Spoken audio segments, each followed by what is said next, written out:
रहमानिर्रहीम। Hello first year student, मैं हूँ आपका फिजिक्स टीचर सखी बादशाह। आज हम यूनिट 7 जिसका नाम है ऑसिलेशन स्टार्ट करते हैं। इसमें हमारा जो लेक्चर नंबर फर्स्ट है, सबसे पहले बच्चे हम इसमें डिस्कस करते हैं इस चैप्टर के MCQs। तो चलो बच्चे स्टार्ट करते हैं चैप्टर नंबर 6 जिसका नाम है ऑसिलेशन। तो इसके MCQ डिस्कस करते हैं, बाद में बच्चे हम इसके शॉर्ट क्वेश्चन, न्यूमेरिकल और फिर टॉपिक शुरू कर रहे हैं। तो यहाँ देखिए बच्चे, यहाँ पे MCQs नंबर फर्स्ट है tuning up a radio set is an example of. जब हम रेडियो को ट्यूनिंग करते हैं तो ये किसकी एग्जाम्पल है? मैकेनिकल रेजोनेंस नो बच्चे, musical resonance no, electrical resonance yes. तो ये किसकी एप्लीकेशन है? इलेक्ट्रिकल, क्योंकि जब हम बैटरी को रेडियो को लगाते हैं तो इसमें ये काम करता है किस पे? इलेक्ट्रिसिटी पे। तो इसमें जो रेजोनेंस प्रोड्यूस होता है उसको हम कहेंगे इलेक्ट्रिकल रेजोनेंस। MCQ नंबर 2 है कि the heating and cooking of food evenly bye micro oven is an example of.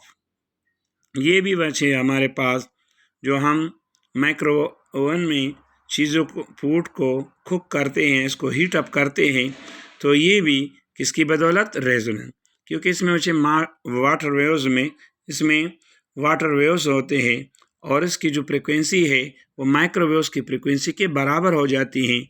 इसी चीज़ें क्या होती हैं? रेजोनेट। क्वेश्चन नंबर 3 है कि the time period of the same pendulum at Karachi and Murree are related as.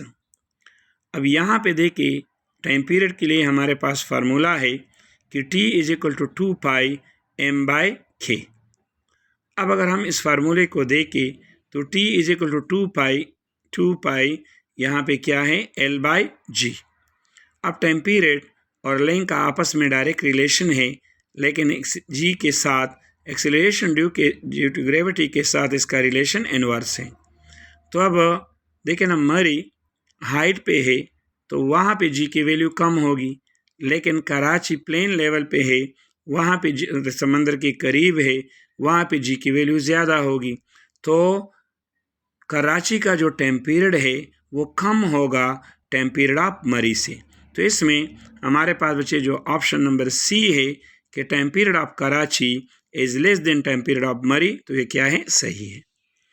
इसके बाद है बच्चे MCQs नंबर 4 कि in isolated system, in which system? In isolated system the total energy of vibration mass in spring is variable no, low no, high. तो वो क्या हुई बच्चे? कांस्टेंट, क्योंकि सिस्टम क्या है? आइसोलेटेड है। MCQs number 5 while deriving the equation time period of simple pendulum which quantity should be kept small? तो ये क्या है बच्चे? एम्पलीट्यूड। देखिए सिंपल पेंडुलम की इक्वेशन को मेजर करने के लिए हमने एम्पलीट्यूड को स्मॉल रखना है, क्योंकि टाइम पीरियड जो है लेंथ पे डिपेंड करता है, मास पे डिपेंड नहीं करता, एम्पलीट्यूड पे थोड़ा सा डिपेंड करता है, लेकिन ग्रेविटेशनल एक्सेलरेशन पे डिपेंड करता है। सो एम्पलीट्यूड का मतलब होता है बच्चे मैक्सिमम डिस्प्लेसमेंट। अब इसके बाद है MCQs नंबर 6।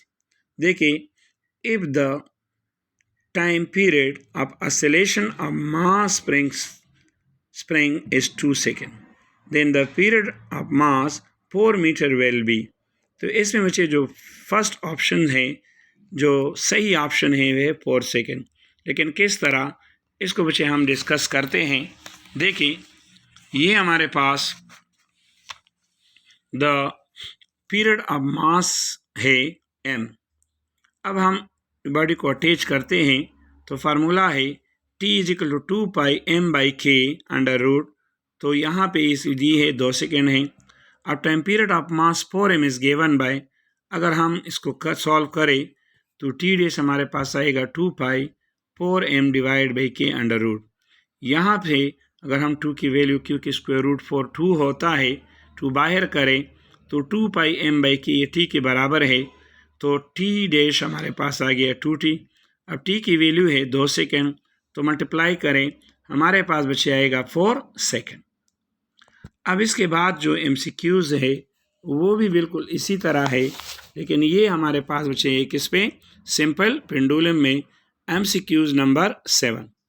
देखिए, the time period of a simple pendulum is 2 second if its length is increase by 4 time.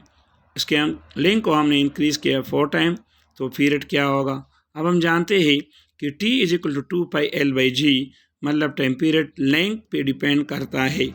तो ये भी बिल्कुल 6 की तरह है, लेकिन फ़र्क ये है कि वो mass attach to a body था। ये यहाँ देखिए बच्चे, the time period of a simple pendulum formula है t 2πl/g रूट, तो ये 2 सेकेंड है। अब अगर हम लेंथ को इंक्रीज करें 4 टाइम, ये 4l हो गया, तो t dash is equal to 2πl dash divide by g under root 2πl dash की जगह 4l डिवाइड बाई g, तो t dash is equal to 2πl/g root. अब यहाँ पे हमारे पास 2πl/g की वैल्यू है 2 सेकेंड, तो 4 सेकेंड। इसके बाद है क्वेश्चन नंबर बच्चे MCQs नंबर कौन सा 8। देखिए, to make the frequency double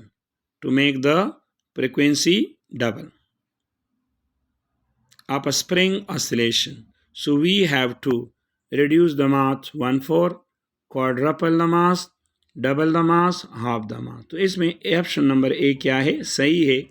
चलो बच्चे, ऑप्शन नंबर ए को हम डिस्कस करते हैं।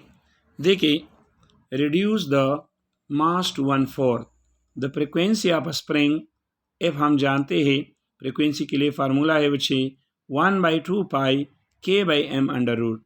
अब हम जानते हैं कि एफ डैश बराबर होता है 2f, तो एफ डैश के लिए हमारे पास वही फार्मूला है कि 1/2πk/m डैश अंडर रूट अब 2f बराबर है 1/2πk/m अंडर रूट।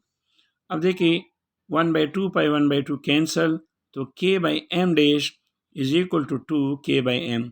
अगर हम यहाँ पे स्क्वायरिंग बोथ साइड करें बच्चे, तो देखिए हमारे पास आ जाएगा k/m dash is equal to 4k divide by m, तो m डैश हमारे पास हो जाएगा 1/4m।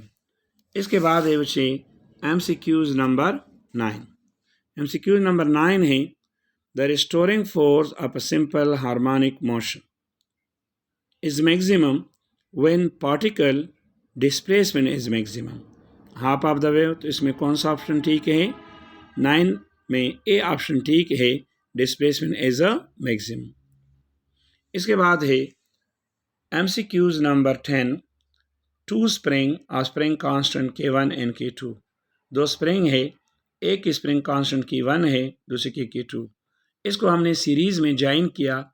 The effective spring constant of the combination is given by, तो इसके लिए जो ऑप्शन सी है बच्चे K1 K2 divide by K1 plus K2, ये सही है। चलो इसको हम डिस्कस करते हैं। देखिए बच्चे, हमारे पास ये दो स्प्रिंग है, एक को हमने x1 का नाम दिया है, ये इसकी डिस्प्लेसमेंट है, दूसरा है x2। उसकी स्प्रिंग कांस्टेंट है K1 K2 और हमने इसको सीरीज़ में ज्वाइन किया है। अब हमने इसका इफेक्टिव स्प्रिंग मालूम करना है K। अब चूंकि ये सीरीज़ में है, तो हम इन दोनों का सम ले सकते हैं कि x is equal to x1 plus x2।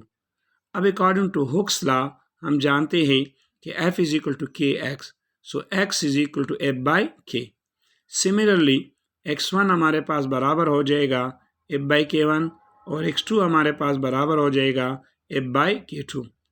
अब इक्वेशन नंबर 1 में अगर हम ये दोनों वैल्यू पुट करें, तो f by k is equal to f by k1 plus f by k2। यहाँ से अगर हम f कॉमन करें, तो 1 by k is equal to k1 plus k2 divide by k1 k2।